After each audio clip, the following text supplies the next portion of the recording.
Hello friends, welcome to Kuldeep education point. तो friends, ये हमारे भारत के प्राचीन इतिहास की क्लास 42 है और आज इस क्लास में जो हमारा टॉपिक चल रहा है मौर्य वंश, उसको हम कंटिन्यू करेंगे। हमने अपनी प्रीवियस क्लास में अशोक के द्वारा जो अभिलेख और स्तंभ बनवाए गए थे उनको पढ़ा था। तो हमारे जो स्तंभ रह गए थे उनको आज हम देखेंगे। तो हमारा जो स्तंभ मिले थे, अशोक के जो वृहद स्तंभ मिले थे, वो 6 स्थानों से मिले थे और 7 स्तंभ मिले थे। तो इसमें हमने अपने 3 स्थानों के और अब वो स्तंभों के बारे में पढ़ा था। तो हमारा जो चौथा स्तंभ है वो है लोरिया राज। और लोरिया राज स्तंभ जो मिला था वो मिला था चंपारण बिहार में। पांचवा जो स्तंभ है वो है हमारा लोरिया नंदगढ़। और लोरिया नंदगढ़ जो स्तंभ है वो भी है हमारा चंपारण बिहार में। और इस स्तंभ पर यह स्तंभ सबसे बड़ा बताया जाता है और इस स्तंभ पर मोर मोर चित्र अंकित था। मतलब मोर की जो चित्रावली मिली थी वो हमें लोरिया नंदगढ़ पे मिली थी। सातवां छठा जो है हमारा वो है रामपुखा स्तंभ। और रामपुखा स्तंभ जो मिला था हमें वो मिला था चंपारण बिहार से। और इस जगह पे हमें 2 स्तंभ मिले थे। उसके बाद आता है कि जो 7 स्तंभ हैं उन 7 स्तंभों पे क्या क्या चीज लिखी हुई है या उन 7 स्तंभों से हमें कौन कौन सी जानकारी मिलती है। पहले स्तंभ से हमें जानकारी मिलती है कि धर्म द्वारा लोगों को सुख पहुंचाने की आज्ञा दी गई थी। मतलब अशोक के द्वारा धर्म से लोगों को सुख पहुंचाने की आज्ञा दी गई थी। दूसरे स्तंभ से हमें जानकारी मिलती है कि धम्म जो अशोक ने कलिंग युद्ध के बाद धम्म घोष अपनाया था, उस धम्म घोष की जो परिभाषा दी गई है वो हमें दूसरे स्तंभ में दी गई है। और ये भी कहा गया है कि अच्छे काम व दान करो। तीसरे स्तंभ से हमें जानकारी मिलती है अपने अच्छे व बुरे कर्मों में सुधार करना चाहिए। और धम्म में बंधक बताए क्रोध, लालच और घमंड। मतलब अशोक ने अपने तीसरे स्तंभ में ये कहा हुआ है कि अपने अच्छे व बुरे कर्मों में सुधार करना चाहिए। और जो धम्म घोष था हमारा, धम्म घोष में जो बंधक बताए गए हैं वो बताए गए हैं क्रोध, लालच और घमंड। चौथे स्तंभ से हमें जानकारी मिलती है कि लोगों पर एक अधिकारी नियुक्त किया गया था जो जिसे रिज्जुक रिज्जुक नामक धर्माधिकारी की नियुक्ति की गई थी। लोगों के ऊपर लोगों को मतलब रास्ता दिखाने के लिए या लोगों को मत या लोगों की सहायता करने के लिए एक रज्जुक नामक धर्माधिकारी की नियुक्ति की गई थी। और ये जो रज्जुक नामक धर्माधिकारी की नियुक्ति की गई थी ये अशोक ने अपने राजा बनने के बाद 26वें वर्ष में रज्जुक नामक धर्माधिकारी की नियुक्ति की गई थी। पांचवें स्तंभ से हमें जानकारी मिलती है कि जीव हत्या पर निषेध लगा दिया था व पशु बल की निंदा की गई थी अशोक के द्वारा। छठे स्तंभ से हमें जानकारी मिलती है कि धम्म लिपियां लिखवाई गई थी। मतलब धम्म से संबंधित जो लिपियां थी उन्हें लिखित तौर पर मतलब लिखवाया गया था। सातवें स्तंभ से हमें जानकारी मिलती है कि अशोक के द्वारा कुएं खुदवाए गए थे, पेड़ लगवाए गए थे व विश्राम गृह बनवाए गए थे। तो ये थे जो हमारे वृहद स्तंभ थे। उन वृहद स्तंभों में से जो हमें 7 थे उनकी जानकारी। फिर आते हैं लघु स्तंभ लेख। और लघु स्तंभ लेख वह लेख हैं जो वृहद स्तंभ लेख में सम्मिलित नहीं हुए थे, उन्हें लघु स्तंभ लेख भी कहा जाता है।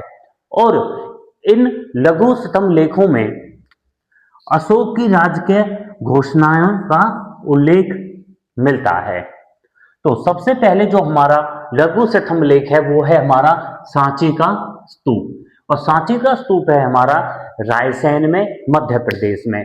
ये सबसे महत्वपूर्ण व सबसे प्रसिद्ध सांची का स्तूप माना जाता है। इस स्तूप में अशोक अपने महापात्रों को संघ भेद रोकने का आदेश देता है। इस स्तंभ के शीर्ष पर 4 सिंह लगे हुए हैं और इस स्तंभ को यूनेस्को जिसकी स्थापना 1945 में हुई थी और जिसका मुख्यालय फ्रांस पेरिस में है, यूनेस्को की सूची में सांची स्तंभ को 1989 में जोड़ा था। दूसरा स्तंभ आता है हमारा कौशाम्बी स्तंभ, और कौशाम्बी स्तंभ इलाहाबाद स्तंभ या प्रयाग स्तंभ भी कहा जाता है, और ये कौशाम्बी स्तंभ है हमारा उत्तर प्रदेश में।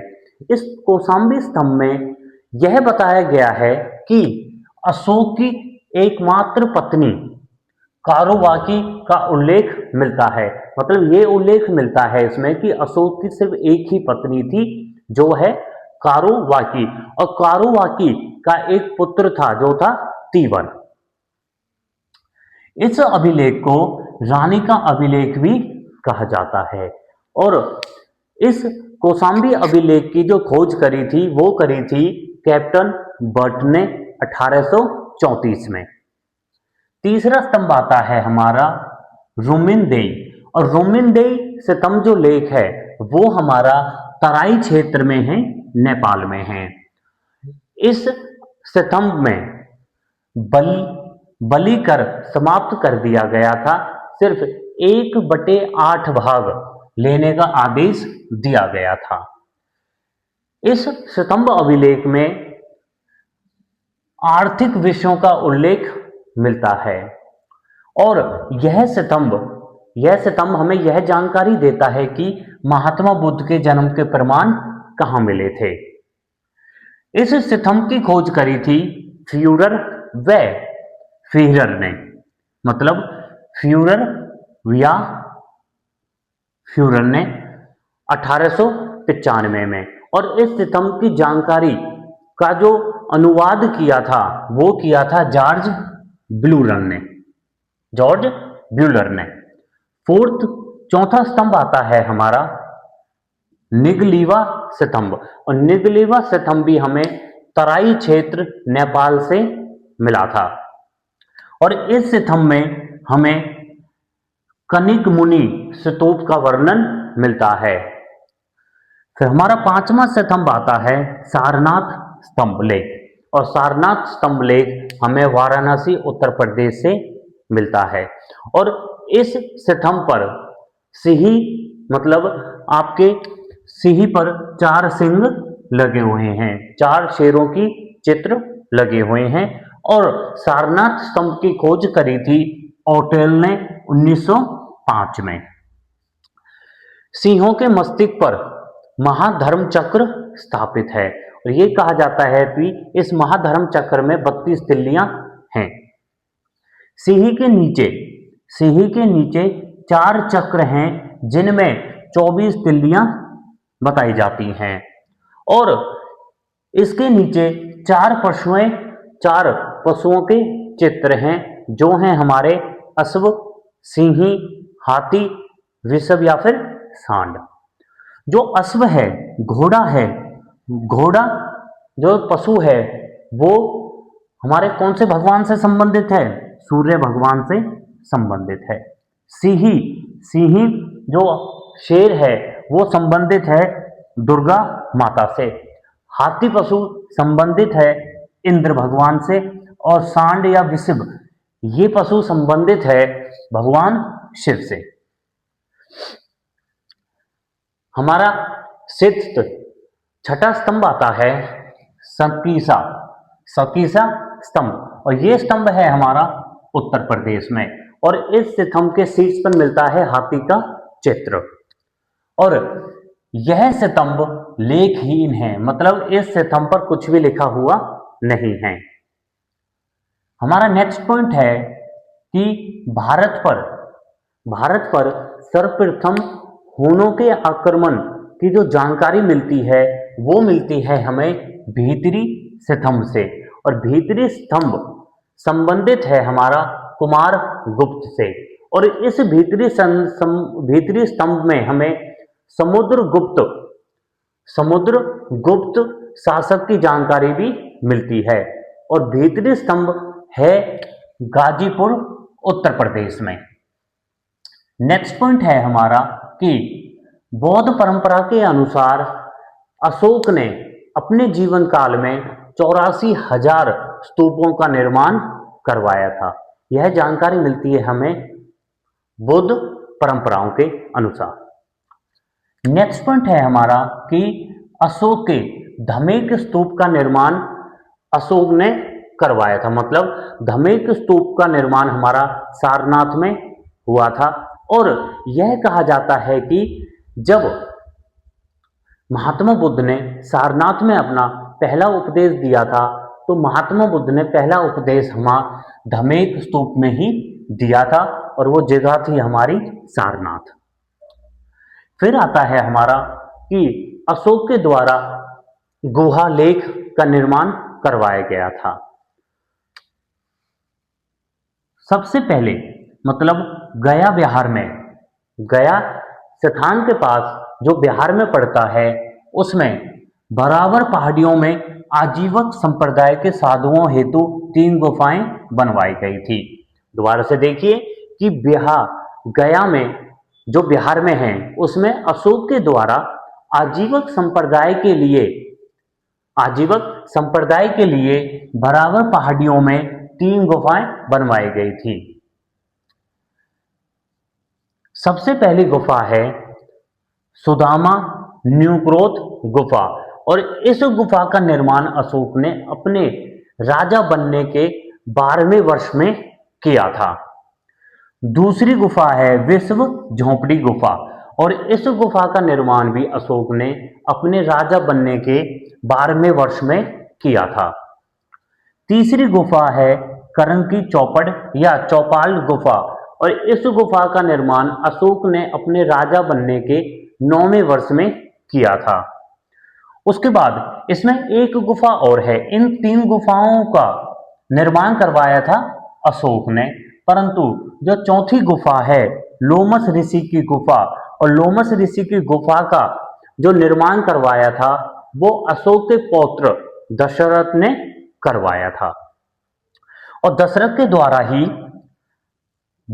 द्वारा ही नागार्जुनी पहाड़ियों पर, जो बिहार में पहाड़ी है नागार्जुनी पहाड़ी, उनमें 3 गुफाओं का निर्माण करवाया गया था। वो 3 गुफाएं हैं हमारी गोपी गुफा, बड़ी ढीका गुफा जिसे भैयक गुफा भी कहते हैं, और तीसरी गुफा है हमारी वापिया गुफा जिसे मिर्जा मंडी या वडधिक गुफा भी कहा जाता है। जैसा हमने अभी अशोक के द्वारा जो गुफा लेख बनवाए गए थे, जो बराबरी पहाड़ियों में बिहार में अशोक ने आजीवक संप्रदाय के लिए 3 गुफाएं बनवाई थी, और बराबर पहाड़ी में ये चौथी गुफा बनवाई थी अशोक के पौत्र दशरथ ने। तो उसके बाद जो हमारी गुफाएं आती हैं वो हैं कि सीतामढ़ी गुफा का निर्माण किया गया था मगध में, और ये किया गया था राजगृह से 13 किलोमीटर दूर अशोक के द्वारा। उसके बाद है कि D.R. भंडारकर ने द ग्रेट अशोक ग्रंथ की रचना करी थी, और D.R. भंडारकर इतिहासकार ने जो अशोक के बारे में जानकारी प्राप्त करी थी वो अशोक के शिलालेखों के द्वारा ही प्राप्त करी थी। नेक्स्ट पॉइंट है हमारा कि अशोक के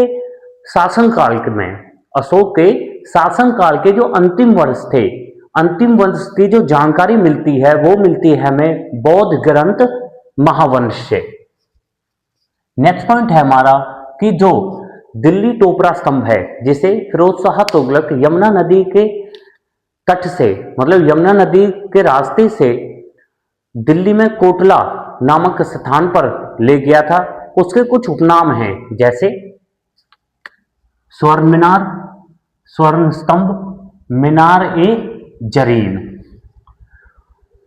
अशोक के जो अभिलेख मिले थे हमें, अशोक के अभिलेखों से जो मौर्य वंश का, मौर्य साम्राज्य था, उसका जो क्षेत्रफल हमें अशोक के शिलालेखों से जानकारी प्राप्त होती है। जैसे अशोक का जो साम्राज्य विस्तार है वो हमें शिलालेखों के माध्यम से पता चलता है। से क्षेत्र, सबसे पहले जो हमारा क्षेत्र है वो है हमारा पश्चिमी सीमा। जो मौर्य वंश की पश्चिमी सीमा थी उसकी जानकारी हमें किन किन अभिलेखों व स्तंभों से पता चलती है। जैसे पश्चिमी सीमा की जानकारी मिलती है हमें शाहबाज गढ़ी से, मानसेहरा, सरकेनु, लगमान शिलालेख से। नेक्स्ट है हमारा उत्तरी सीमा। जो मौर्य वंश की उत्तरी सीमा थी, जो हिमालय क्षेत्र तक मौर्य वंश की सीमा थी, उसकी जानकारी हमें मिलती है कालसी अभिलेख से व निगलिवा अभिलेख से और रुमेनदेई स्तंभ से। तीसरी सीमा है हमारी दक्षिणी सीमा, और दक्षिणी सीमा की जानकारी मिलती है हमें ब्रह्मगिरी अभिलेख से, मास्की अभिलेख से, जटिग रामेश्वरम अभिलेख से और सिद्धपुर अभिलेख से। चौथी सीमा है हमारी पश्चिमी सीमा, जो महाराष्ट्र तक थी, और इसकी जानकारी मिलती है हमें सोपारा अभिलेख से। पांचवी सीमा है गिरनार गुजरात तक, और गिरनार क्षेत्र में जो अभिलेख मिला था वो था हमारा जूनागढ़ अभिलेख। रुद्रदामन के द्वारा जूनागढ़ अभिलेख करवाया गया था, और गिरनार क्षेत्र में जो वो गुजरात में है। छठा है हमारा उड़ीसा क्षेत्र, और उड़ीसा क्षेत्र की जो जानकारी मिलती है वो मिलती है हमें धौली अभिलेख से और जौगढ़ अभिलेख से। जो अशोक के नेक्स्ट पॉइंट है हमारा कि जो अशोक के अभिलेख थे, अशोक के जो वृद्ध 14 अभिलेखों की जानकारी मिलती है, उसमें से जो 13वां अभिलेख है, 13वें अभिलेख में हमें जो मौर्य वंश के समीपवर्ती, मौर्य वंश के समीपवर्ती राज्य थे उनकी सूची मिलती है। और अशोक के 13वें अभिलेख में ही जो अशोक के द्वारा 261 बीसी में कलिंग साम्राज्य पर जो युद्ध हुआ था अशोक और कलिंग साम्राज्य के बीच में, उसकी जानकारी भी हमें 13वें अभिलेख में मिलती है। नेक्स्ट पॉइंट है हमारा कि अशोक को धर्मराज भी कहा जाता है। नेक्स्ट पॉइंट है अशोक ने खुद को देवताओं का प्रिय बताया गया है, इसलिए ही अशोक को देवनामा प्रियदर्शी भी कहा जाता है। और अशोक के बाद जो देवनामा प्रियदर्शी जिसने अपने आप को बताया था वो था अशोक का पुत्र दशरथ। दशरथ ने देवनामा प्रियदर्शी की उपाधि धारण की थी अशोक के बाद। नेक्स्ट पॉइंट है हमारा कि अशोक का जो शासन चला था वो समकालीन चला था टालमी द्वितीय के। नेक्स्ट पॉइंट है जैसे कि अशोक ने बौद्ध धर्म अपनाया था उपगुप्त के कहने पर। तो अशोक और बौद्ध धर्म का जो संबंध थे, अशोक ने बौद्ध धर्म के प्रचार के लिए क्या क्या किया था और किस प्रकार से बौद्ध धर्म का प्रभाव रहा था अशोक के जीवन पर, उसके बारे में देखते हैं। तो अशोक और बौद्ध धर्म का संबंध किस प्रकार से रहा था। कुछ बौद्ध ग्रंथों में जैसे सिहली, महावंश, दीपवंश के अनुसार अशोक ने अपने राज्याभिषेक के चौथे वर्ष में, राज्याभिषेक होने के बाद चौथे वर्ष में बौद्ध शिक्षा ली थी, ऐसा बौद्ध ग्रंथों के अनुसार बताया जाता है। और महावंश और दीपवंश में ये उल्लेख है कि अशोक ने निग्रोध नामक बच्चे से जो 7 वर्ष का था उससे बौद्ध शिक्षा ली थी। नेक्स्ट पॉइंट है हमारा कि अशोक पूर्ण रूप से बौद्ध भिक्षु बन गया था, और वह पूर्ण रूप से जो बौद्ध भिक्षु बना था वो किसके प्रभाव में आकर बना था, तो वो बना था मोगालीपुत्र तेस जो बौद्ध भिक्षु था उसके प्रभाव में आकर बना था। नेक्स्ट पॉइंट है हमारा कि बौद्ध ग्रंथ है एक दिव्यावदान, और दिव्यावदान बौद्ध ग्रंथ के अनुसार अशोक ने बौद्ध धर्म की शिक्षा ली थी उपगुप्त से। ये बौद्ध ग्रंथ दिव्यावदान में जानकारी मिलती है। जैसा हमने मौर्य वंश जब शुरू हुआ था हमारा कि मौर्य वंश की स्थापना चंद्रगुप्त मौर्य ने करी थी। चंद्रगुप्त मौर्य ने जैन धर्म अपनाया था भद्रबाहु के कहने पर, और चंद्रगुप्त मौर्य का जो उत्तराधिकारी था बिंदुसार ने आजीवक संप्रदाय अपनाया था, और बिंदुसार के पुत्र अशोक ने बौद्ध धर्म अपनाया है उपगुप्त के कहने पर। नेक्स्ट पॉइंट है हमारा कि अशोक ने जो बौद्ध यात्रा करी थी अपने राज्याभिषेक के 10वें वर्ष में करी थी। अशोक ने जब बौद्ध धर्म अपनाया था तो अशोक के जीवन में क्या क्या परिवर्तन आए थे। पहला पॉइंट है हमारा कि अशोक ने अहिंसा का मार्ग अपना लिया था। जैसे हमने पढ़ा था कि 261 बीसी में अशोक के द्वारा कलिंग का युद्ध हुआ था, और कलिंग के युद्ध में बहुत सारी मृत्युएं हुई थी। करीबन 1 लाख सैनिक मारे गए थे और 1.5 लाख सैनिक बंदी हुए थे।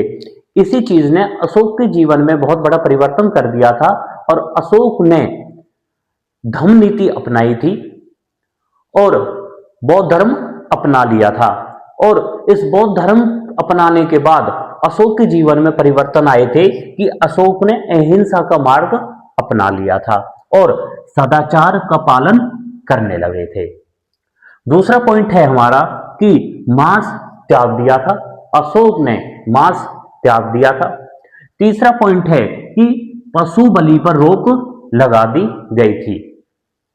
चौथा पॉइंट है हमारा कि धर्म यात्राओं को प्रारंभ कर दिया था, कि जो तीर्थ यात्राएं थी तीर्थ यात्राएं शुरू कर दी गई थी, और तीर्थ यात्राओं का जो उल्लेख मिलता है वो अशोक के शिलालेख 7वें शिलालेख और 8वें शिलालेख में तीर्थ यात्राओं का उल्लेख मिलता है। नेक्स्ट पॉइंट है हमारा कि अशोक के द्वारा जो लुम्बिनी ग्राम की यात्रा की गई थी वो राज्याभिषेक के 20वें वर्ष में की गई थी। नेक्स्ट पॉइंट है हमारा कि नेपाल की तराई में अशोक ने नेपाल की तराई में एक स्तंभ की स्थापना करी थी जो था कनकमुनि स्तंभ। कनकमुनि का जो स्तंभ था उसकी निर्माण किया था नेपाल में। नेक्स्ट पॉइंट है हमारा कि अशोक के बौद्ध अनुयायी होने का जो प्रमाण मिलता है वो हमें भारवु अभिलेख से मिलता है। नेक्स्ट पॉइंट है हमारा कि बौद्ध धर्म के रक्षक के रूप में अशोक का उल्लेख मिलता है हमें सारनाथ स्तंभ में, सांची के स्तंभ में, कौशाम्बी स्तंभ में। इन तीनों स्तंभों में हमें यह उल्लेख मिलता है कि अशोक बौद्ध धर्म का रक्षक था और बौद्ध धर्म को बचाने के लिए या बौद्ध धर्म को की प्रचार के लिए अशोक अपना योगदान देता था। नेक्स्ट पॉइंट है हमारा कि अशोक ने जब पूरी तरह से बौद्ध धर्म अपना लिया था तो इसकी देवनामा जब अशोक ने मतलब बौद्ध धर्म अपना लिया था फिर भी वह हिंदू धर्म को मानता था।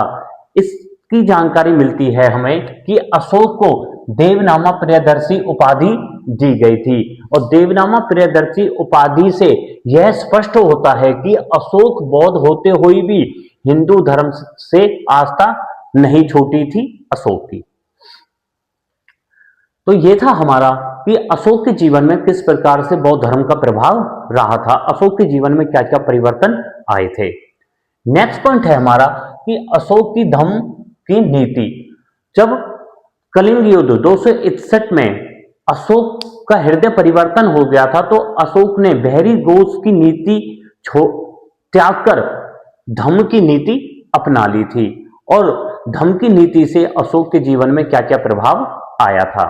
फर्स्ट पॉइंट है हमारा कि धम्म की नीति के लिए प्रजा के नैतिक उत्थान के लिए अशोक ने जिन आचारों की संहिता प्रस्तुत की थी उसे धम्म कहा जाता है। नेक्स्ट पॉइंट है हमारा कि अशोक जो इतना प्रसिद्ध हुआ था विश्व में, उसका जो महत्वपूर्ण कारण माना जाता है वो धम्म की नीति मानी जाती है। नेक्स्ट पॉइंट है हमारा कि अशोक की धम्म नीति की परिभाषा, अशोक की जो धम्म नीति की परिभाषा थी वो हमें बौद्ध ग्रंथ राहुलोवाद सुत व सिगालोवाद सुत, जिसे दीन निकाय भी कहा जाता है, उससे प्राप्त होती है। नेक्स्ट पॉइंट है हमारा कि शिलालेख में वह कौन कौन से शिलालेख हैं जिसमें धम्म नीति की परिभाषा मिलती है। तो शिलालेख सेकंड में और शिलालेख सेवंथ में, मतलब दूसरे और सातवें शिलालेख में हमें धम्म की नीति की परिभाषा मिलती है। और जो अशोक के 14 वृद्ध शिलालेख थे उनमें से जो सबसे लंबा शिलालेख है वो है हमारा 7वां शिलालेख। अशोक ने धम्म यात्रा करी थी और ये कहा जाता है कि 256 रातें इसने धम्म यात्रा में बिताई थी। अशोक ने धम्म यात्रा धम्म की नीति के लिए कुछ धम्म महामात्रों की नियुक्ति की गई थी। और धम्म महामात्रे हमारे कौन कौन से थे? व्युष्ट, रज्जुक, प्रादेशिक और युग। इनकी जानकारी जो मिलती है, धम्म महामात्रों की जो हमें जानकारी मिलती है वो हमें शिलालेख 3rd और शिलालेख 7th से मिलती है। नेक्स्ट पॉइंट है हमारा कि अशोक ने जो अपनी धम्म यात्रा की थी, जो तीर्थ यात्रा की थी, इतिहासकारों के अनुसार वो तीर्थ यात्रा कहां से स्टार्ट हुई थी, मतलब कौन सी जगह से वो शुरू हुई थी। जैसे धम्म यात्रा इतिहासकारों के अनुसार शुरू हुई थी हमारी बोध गया से, फिर कुशीनगर, उसके बाद लुम्बिनी, फिर कपिलवस्तु, फिर सारनाथ और फिर श्रावस्ती। परंतु बौद्ध ग्रंथ दिव्यावदान व V.S. स्मिथ के अनुसार धम्म यात्रा जो थी वो अलग से बताई गई है। जैसे लुम्बिनी से स्टार्ट करी थी, फिर कपिलवस्तु, फिर बोध गया, फिर सारनाथ, फिर श्रावस्ती और उसके बाद है कुशीनगर। तो फ्रेंड्स, ये थे हमारे मौर्य वंश के सबसे प्रतापी राजा अशोक के जानकारी। हम अपनी नेक्स्ट क्लास में मौर्य वंश का जो प्रशासन है उसके बारे में करेंगे। Thank you.